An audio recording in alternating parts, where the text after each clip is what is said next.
आज की इस कड़ी में हम स्मरण कर रहे हैं स्वाधीनता सेनानी रोशन सिंह को। उनका जन्म 22 जनवरी 1892 को वर्तमान उत्तर प्रदेश के शाहजहांपुर जिले में हुआ था। रोशन सिंह आर्य समाज से जुड़े थे। वे अचूक निशानेबाज और अच्छे पहलवान थे। जब अंग्रेजों ने नवंबर 1921 में इंडियन नेशनल कांग्रेस की स्वयं सेवक कोर पर प्रतिबंध लगाया तो रोशन सिंह ने शाहजहांपुर जिले से बरेली क्षेत्र तक स्वयं सेवकों की टुकड़ी का नेतृत्व किया। अन्य प्रदर्शनकारियों के साथ रोशन सिंह को गिरफ्तार कर लिया गया और 2 वर्ष के सश्रम कारावास पर बरेली के केंद्रीय कारागार भेज दिया गया।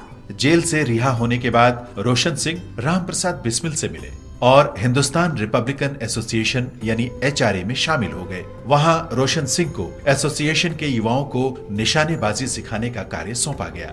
बामरौली में HRA क्रांतिकारी गतिविधियों के लिए धन जुटाने के उद्देश्य से धनी लोगों से वसूली के लिए सशस्त्र कार्रवाई करती थी। 25 दिसंबर 1924 को HRA ने महाजन बलदेव प्रसाद के घर पर हमला किया। रोशन सिंह ने इस कार्यवाही में प्रमुख भूमिका निभाई। बाद में रोशन सिंह को HRA के अन्य सदस्यों के साथ काकोरी केस में गिरफ्तार कर लिया गया।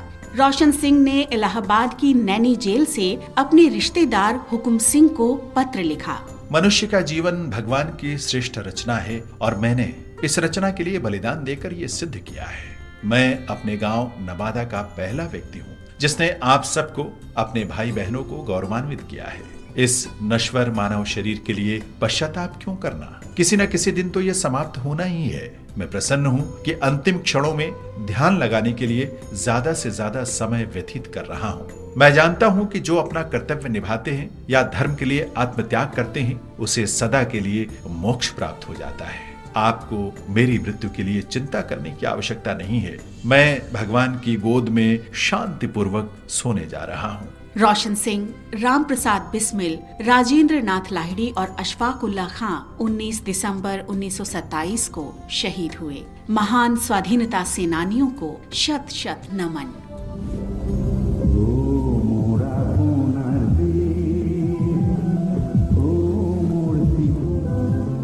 हम आज स्वाधीनता सेनानी और लेखक तरुण राम फुकन का भी स्मरण कर रहे हैं।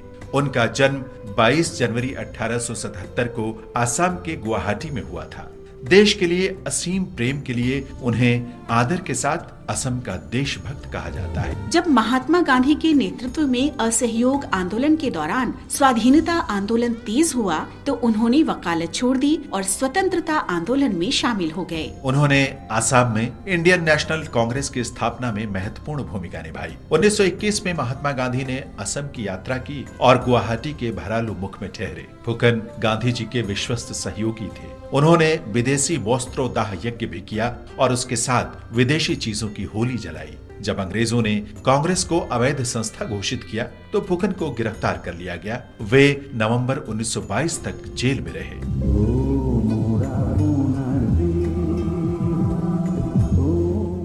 असमिया साहित्य में योगदान के लिए फुकन को 1927 में ग्वालपाड़ा सत्र में असम साहित्य सभा का अध्यक्ष निर्वाचित किया गया। फुकन समाज के वंचित वर्गों के शैक्षिक उत्थान सहित अनेक सामाजिक कार्यों में भी शामिल रहे। उन्होंने अस्पृश्यता के उन्मूलन और स्त्री पुरुष बराबरी के लिए भी संघर्ष किया।